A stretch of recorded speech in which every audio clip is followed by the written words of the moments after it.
All right, Good to Great, Why Some Companies Make the Leap and Others Don't, by Jim Collins. I like that you're recording me. Makes me feel special. First, to understand this, before he wrote this book, he co-authored a book called Built to Last. And at a dinner party one night, Jim was challenged with the concept about that book. Although it was great, it didn't really answer the question of how companies went from good to great companies. It was basically about basically about companies that were always great. So he was challenged with the concept of, could a company, just an average company, become a great company? And if they could, how did they do that? How did they make that transition to becoming a great company? So that led Jim and his team on a 5-year research program to answer that question. They started with over 1,400 companies that all operated between the years of 1965 and 1995 and were part of the Fortune 500. Now, he started again with over 1,400 companies, and they narrowed it down to only 11. And of these companies, these 11 companies actually outperformed not only their competition, but the stock market by an average of 6.9 times greater than the market. They had a very tough criteria to get down to.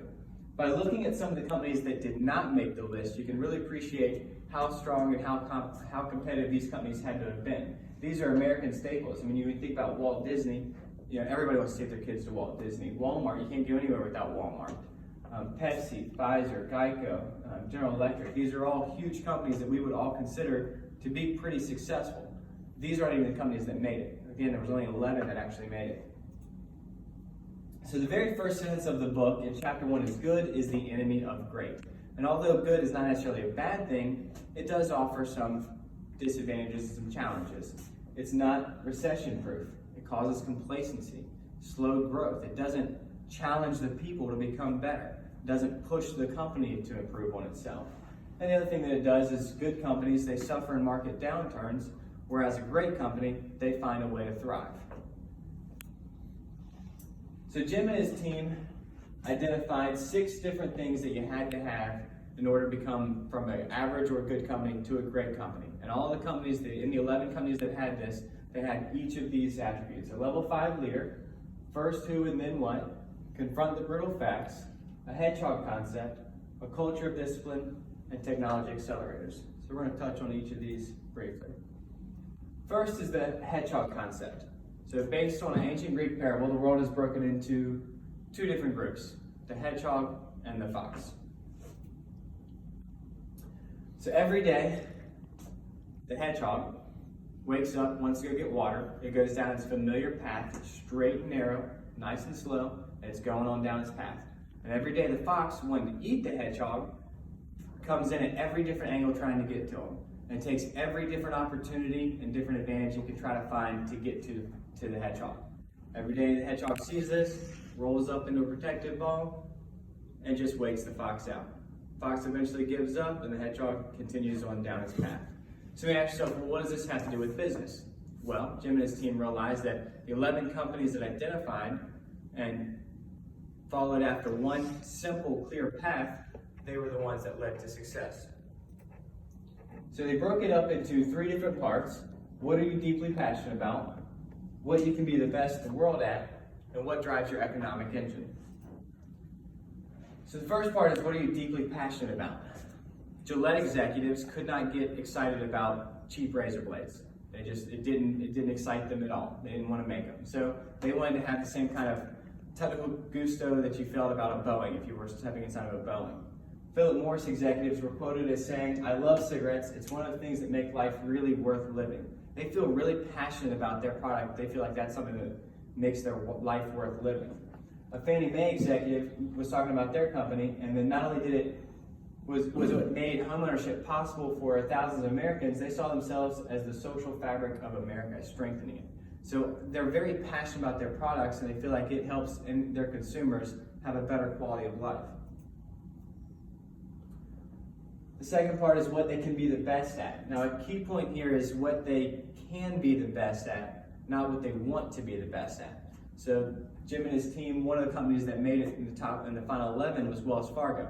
Wells Fargo realized they could not compete globally. They realized they weren't able at the time to be an international competitive, and that's what they wanted to do, but they had to focus on what they could actually be the best at. So they pulled their international endeavors and focused on running a bank like a business in the Western United States. Similarly, Kroger realized at the time, they were another one of the companies that made it in the final 11, Kroger realized that they could become the best at creating supermarkets. Now, the last part of the hedgehog concept is what drives your economic engine. Wells Fargo realized it was profit per employee instead of profit per loan. So they revamped all their branches, used more ATMs, less personnel, and really focused on how much profit they could get out of each employee. Kroger shifted from profit per store to profit per local population. If they couldn't compete and dominate a marketplace, they wouldn't even compete. They wouldn't even have stores in it. But if they could dominate a marketplace, they would put several stores in easy, accessible locations, and they expanded all their product lines to be able to offer a lot more to consumers to get as many people in as possible. The second piece of the puzzle is they all had to confront the brutal facts. So all good to great companies began the process of finding a path to greatness by figuring out where they are. We talk about this all the time. You have to know where you are to know where you're going. Same concept. Kroger, actually in the 1960s, saw that their sales were declining and had to take a good look at their consumer, the marketplace, and what was going on. They realized that the shoppers no longer wanted to come to a small local grocery store. They wanted a big supermarket, a one-stop shop, huge stores, lots of products, easy access, great prices. That they wanted, what we are accustomed to nowadays is a supermarket.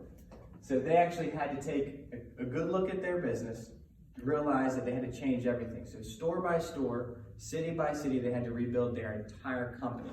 Now, it's probably a pretty daunting task to have to do this, but they never lost faith. And that is the second part of confronting the brutal facts is the Stockdale Paradox. Jim and his team interviewed Admiral Stockdale. He was a prisoner of war in the Vietnam War, and he had the belief that you have to retain absolute faith that you can and will prevail in the end, regardless of the difficulties, but at the same time, confront the most brutal facts of your current reality, whatever they may be. Again, back to Kroger. Obviously, that had to be pretty scary to realize that your customers don't want to come out to you anymore. They don't want to shop at your stores. But they never lost faith that they'd get the job done, and they rebuilt their entire company store by store, so that way they would succeed. Another thing that they all had to have was a culture of discipline. And for starters, you had to have self-disciplined people. We're going to come back to that point here in just a minute. But you had to have self-disciplined people, and it's not just the leaders, it's the entire workforce. Plus, the leaders, in order to create a culture of discipline, they gave the employees the freedom to work within the framework as long as it was focused on their hedgehog concept. In other words, they let the employees, they empowered them to make their own decisions on day-to-day tasks to get the job done, as long as it was in line with their hedgehog concept. Next piece of the puzzle is the technology accelerators. Now, the good to great companies all use technology to help accelerate their growth, but they had it in a way where they wouldn't jump on the next newest best thing. They didn't follow the tech fads. They didn't have to run after the latest and greatest thing. They took a crawl, walk, and then run attitude towards technology. As it won't do this, obviously, I haven't done anything. We'll come back to that in a second. I know anyway, so where were we at? As one of the big things that they did was they made sure they asked, does it fit within their hedgehog concept? If they're going to use the technology, does it fit with what they're aligned with? In fact, of the 80% of the executives that were interviewed, it's important to note that they didn't even mention technology as one of the top 5 reasons for their growth. So it's not necessarily the technology, but it's the people and the culture that helps accelerate the growth. They just use technology to help accelerate. You may have noticed I didn't go in order. I believe the last two are kind of, to me, what the most important pieces of this are. First is a level 5 leader. So Jim and his team, he instructed them to go into these companies, interview people, but he tried to keep them away from the executives. However, in each of these companies, again, they start with over 1,400 companies. In these 11 companies, they always kept coming back to the executives, the top leaders in the company. And there was a reason for that. They had them all broken down from level 1 to a level 5, a highly capable individual. a contributing team member, a competent manager, an effective leader, or a level 5 executive. And although each of these people can get results, in fact, the level 4 leader can get fantastic results, it was the level 5 leader that not only got results, but got long-term sustainable growth out of their companies.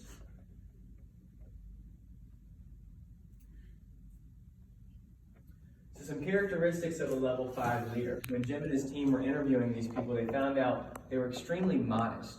They didn't like to brag, they didn't like to boast, they were just ordinary people. Now you would go in and you would expect high-power executives to be, almost larger-than-life personalities and rock star personalities, and you would think that they would really talk about how great they were.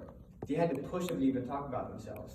And every time they did talk about themselves, they'd give all the credit to the team. They would say things like, well, the team really did a good job. It was the team that made it. Anybody could have done it, it was just the team.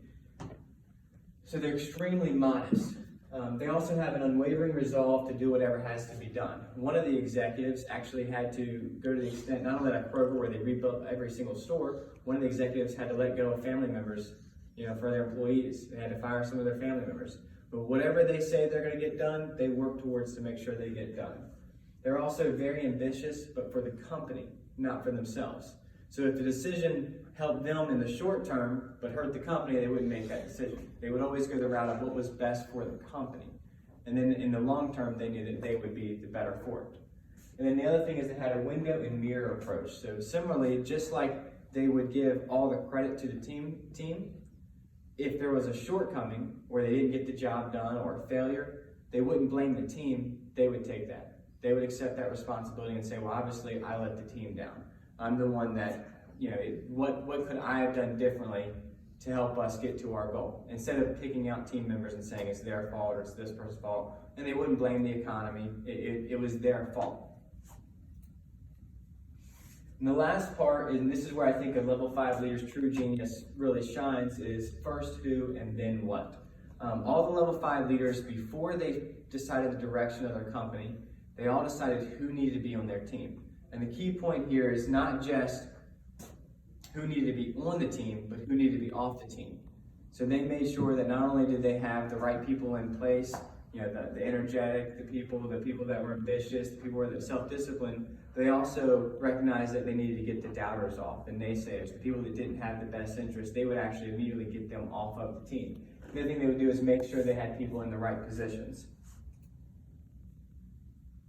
So the good to great companies had leaders that first made the tough decisions of who should be on the team. Again, one of the companies actually had to go to the extent of firing family members from their executive leader membership teams because they knew they weren't the right people for the job. Nucor Steel was another prime example of this. They actually built their mills around the idea that you could teach a farmer how to make steel, but you couldn't teach a steel maker how to have a farmer's work ethic. So instead of building their companies in a traditional steel town, they picked a rural area, and that's where they created their steel mills and hired their people from. They recognized that it was more important to have somebody with good character traits than it was to just have pure knowledge or skills. So at the end of the day, what does this mean for us? Obviously there's a lot of good points in this book. It's clear it deserves to be a bestseller and sell over 4 million copies. But there are a couple of things that I took from it. Obviously the hedgehog concept. What's our one defined, clear goal that we're working towards every day? And then first who and then what? Look, we all have people in our teams that we know they're clearly the right person on the team. We know how much we rely on them. We know how much we appreciate them. We know how much that if we didn't have them on the team, how much it would hurt us and how much we really depend on those people. So it's easy for us to relate to how important that is. And then lastly, the level 5 leader. That's what we all are here to be. That's all what we want to be. The level 5 leader creates and attracts a team around them that is going to have long-term success. And we all went to the Patrick Ummel's presentation. They talked about wowing the customers. Well, if we're going to wow our customers, we have to build relationships with them. The best way to do that is to have a team that's engaged with them and have a team that's in it for the long haul, so have low turnover. And that's one of the great advantages of being a level 5 leader. So in conclusion, I want to leave it with a quote from the book. Whether or not we make it all the way to level 5, it is worth the effort. For like all basic truths about what is best in human beings, when we catch a glimpse of that truth, we know that our own lives and all that we touch will be the better for the effort. Thank you.